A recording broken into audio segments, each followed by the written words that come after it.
Hi, 5 minutes with doctor Sathya. இன்னைக்கு time இருக்கா உங்களுக்கு? உங்க கையில வாட்ச் கட்டியிருக்கீங்க. அதுல டைம் பார்ப்பீங்கல்ல. 12 மணி நேரங்கள் அதுல போட்டிருக்கோம். அதுல 5 மணி ஆகுது, 6 மணி ஆகுது அப்படின்னு சொல்லுவீங்க. ஒரு நாளைக்கு 24 மணி நேரங்கள் இருக்கு. ஒரு வருஷத்துக்கு 365 நாட்கள், லீப் இயர்னா 366 நாட்கள். இது எல்லாம் நமக்கு தெரியும். வாழ்க்கைன்னு ஒரு டைம் ஃப்ரேம் நம்ம கையில கொடுக்கப்பட்டிருக்கு. அதுல நீங்க எந்த இடத்துல இருக்கிறீங்க உங்களுக்கு தெரியுமா? இன்னும் உங்களுடைய வாழ்க்கை அப்படின்ற அந்த டைம் ஃப்ரேம்ல எத்தனை மணி நேரங்கள் உங்களுக்கு இருக்குன்னு யாராவது கணிச்சு சொல்ல முடியுமா?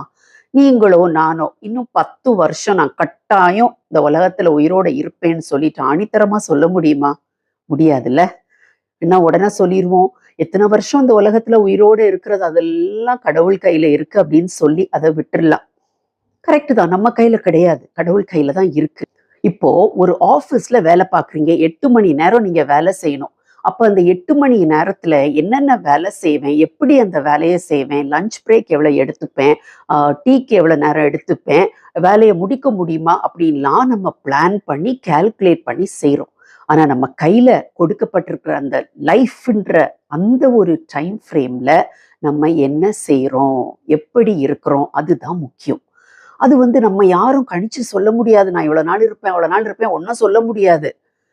நம்ம இருக்கிறோம்னு நினைச்சிட்டு நிறைய காரியங்களை பிளான் பண்ணி செய்றோம், அவ்வளவுதான். அப்போ அந்த ஒரு வாழ்க்கையில நமக்கு கொடுக்கப்பட்ட அழகான இந்த வாழ்க்கையில ஒருத்தருக்கு ஒருத்தர் எவ்வளவு கசப்புகள், விரோதங்கள், சண்டைகள், கோபங்கள் இல்லையா?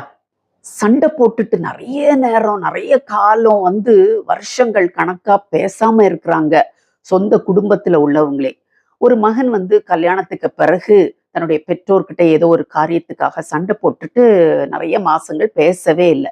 திடீர்னு அந்த அப்பா மரித்து போகிறார். மகனுக்கு ஒரே குற்ற உணர்ச்சி. அப்பா உயிரோட இருக்கும் போதே நான் ஒப்புரவாயிருக்கலாமே, கடைசியா அவர்கிட்ட நான் பேசக்கூட இல்லையேன்னு சொல்லிட்டு இந்த குற்ற உணர்வு போறதுக்கு எவ்வளவு காலம் ஆகும் தெரியாது. என்னைக்குனாலும் அது அவங்கள கஷ்டப்படுத்திட்டு தான் இருக்கும். எதுக்கு அதெல்லாம்? அப்போ நம்ம என்ன செய்யணும்? நமக்கு கொடுக்கப்பட்டிருக்கிற இந்த டைம் ஃப்ரேம்ல இது எல்லாம் இல்லாம சமாதானமா சந்தோஷமா இருக்கணும்னா என்ன செய்யணும்? சரி, ஜீசஸ் கிட்டே கேட்கலாம் வாங்க. ஜீசஸுடைய famous sermon on the mount, மலை பிரசங்கத்துல மத்தேயு 5ஆம் அதிகாரம் 44வது வசனத்துல இப்படி சொல்றார் அவரு, நான் உங்களுக்கு சொல்லுகிறேன், உங்கள் சத்துருக்களை சிநேகியுங்கள், உங்களை சபிக்கிறவர்களை ஆசீர்வதியுங்கள், உங்களை பகைக்கிறவர்களுக்கு நன்மை செய்யுங்கள், உங்களை நிந்திக்கிறவர்களுக்காகவும் துன்பப்படுத்துகிறவர்களுக்காகவும் ஜெபம் பண்ணுங்கள். அழகா சொல்லிட்டாரு.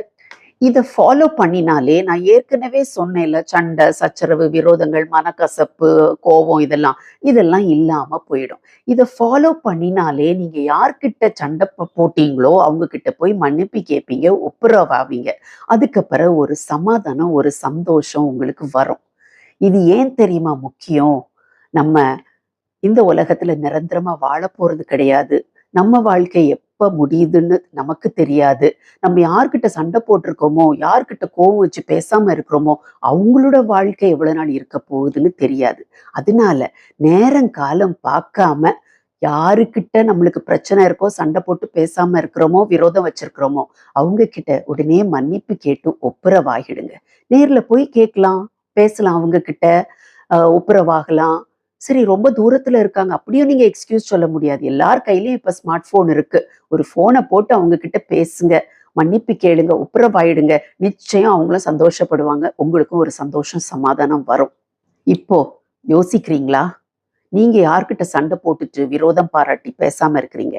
இல்ல வேற யாராவது உங்ககிட்ட ஒரு சண்டை நிமித்தம் பேசாம இருக்கிறாங்களா? அவங்க முதல்ல சாரி கேட்கட்டும், நான் ஏன் போய் அவங்க கிட்ட கேட்கணும், அவங்க தானே முதல்ல சண்டை போட்டாங்க அப்படின்னு சொல்லி உட்கார்ந்துருக்கீங்களா? வேண்டாம். நீங்க கூட போய் அவங்க கிட்ட மன்னிப்பு கேட்கலாம். அதனால நீங்க ஒன்றும் தாழ்ந்து போக போறது கிடையாது. மன்னிப்பு கேளுங்க, ஒப்புரவாகுங்க. உங்க கையில கொடுக்கப்பட்டிருக்க வாழ்க்கை அப்படின்ற அந்த கடிகாரம் டிக்கு டிக்கு டிக்குன்னு போயிட்டே இருக்கு. என்னைக்கு அந்த டிக்கு சத்தம் நிக்குமோ நமக்கு தெரியாது. அதனால அது டிக்கு டிக்கு டிக்குன்னு போய்கொண்டிருக்கும் போதே எல்லாரோடு கூடயும் சமாதானமாக சந்தோஷமா இருக்க ட்ரை பண்ணுங்க. God bless you. Hi friends, வாழ்க்கை அப்படின்ற கடிகாரம் டிக்கு டிக்கு டிக்குன்னு போயிட்டே இருக்குல்ல, அந்த நாட்கள்ல நம்ம எப்படி இருக்கணும், ஒருத்தரோடு ஒருத்தர் சண்டை போட்டிருந்தோம்னா, விரோதம் பாராட்டி இருந்தோம்னா எப்படி சரியாயிரணும், அதை பத்தி தான் இன்னைக்கு நான் பேசியிருக்கேன். இது ரொம்ப நிறைய பேருக்கு யூஸ்ஃபுல்லா இருக்கும். அதனால நீங்க கேட்டுட்டு உங்களுடைய கான்டாக்ட் லிஸ்ட்ல எத்தனை பேர் இருக்காங்களோ அவங்களுக்கு எல்லாம் ஷேர் பண்ணி விடுங்க. நிச்சயமா யூஸ்ஃபுல்லா இருக்கும். அது மட்டும் கிடையாது, இந்த சேனலையும் சப்ஸ்கிரைப் பண்ணுங்க, மற்றவங்களையும் சப்ஸ்கிரைப் பண்ண சொல்லுங்க. தேங்க்யூ. God bless you.